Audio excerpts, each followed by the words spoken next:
देखिए सुनीता जी, जो बांग्लादेश में जिस तरह की घटनाएं हुई हैं वो एक तरह से काफ़ी एक अर्थ शेकिंग इवेंट हुई है। हमने देखा है कि किस तरह शेख हसीना को प्रोटेस्ट हुई, उसके उसके चलते उन्हें रिज़ाइन करना पड़ा और देश छोड़ना पड़ा। और तब से काफ़ी प्रोटेस्ट हुई हैं। वहाँ की पुलिस, जिसने लगभग 300 स्टूडेंट्स को मारा था, वो आज रूट के ऊपर नहीं है। तो लॉ एंड ऑर्डर सिचुएशन काफ़ी ठीक नहीं है वहाँ पर। लेकिन चूँकि एक इंटरिम गवर्नमेंट बनी है और आर्मी उसको सपोर्ट कर रही है, तो लगता है कि वो कुछ ही समय में जो छोटी मोटी घटनाएं और हो रही हैं जिस तरह की, उनको वो कंट्रोल कर पाएगी। लेकिन उसमें सबसे एक चीज़ जो सामने आई है वो ये है कि जो हिंदूज़ या माइनॉरिटीज़ के प्लेसेस ऑफ वर्शिप हों या उनके ऊपर खुद हो, काफ़ी अटैक हुए हैं और लोगों ने उसको डिसमिस करने की कोशिश करी कि ये एक ग्रे जोन वॉरफेयर है, लेकिन ऐसा नहीं है।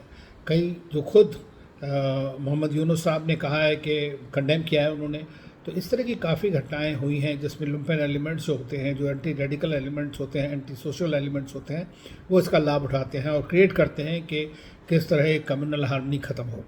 तो ये एक बहुत बड़ी समस्या वहाँ की सरकार के लिए है कि किस तरह से कानून व्यवस्था को बहाल किया जाए, और जब एक बार हो जाए उसके बाद में कैसे एक पॉलिटिकल ट्रांजिशन होगा, ये सब भी एक देखने की बात है आगे, और उसमें समय लगेगा। अब भारत का नेबरहुड फर्स्ट पॉलिसी का मैं समझता हूँ बांग्लादेश एक अग्रिम उदाहरण है। हमने बांग्लादेश को $8 बिलियन का रफली ग्रांट्स और लोन्स में दिया, उनके इंफ्रास्ट्रक्चर प्रोजेक्ट्स के लिए दिया, कैपेसिटी बिल्डिंग के लिए दिया।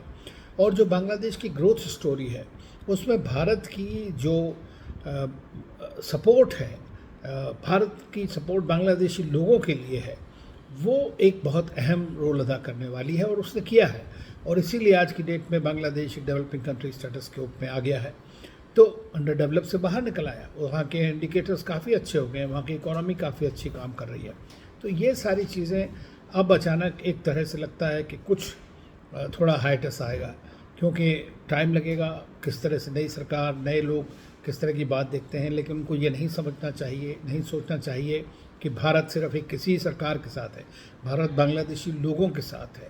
बांग्लादेश की प्रभुत्व, उनकी सॉवरेनिटी, टेरिटोरियल इंटेग्रिटी, उनकी प्रोग्रेस, उनकी डेवलपमेंट, उसी में भारत की एक खासियत है कि भारत का जो सपोर्ट है वो उनके लिए बना हुआ है।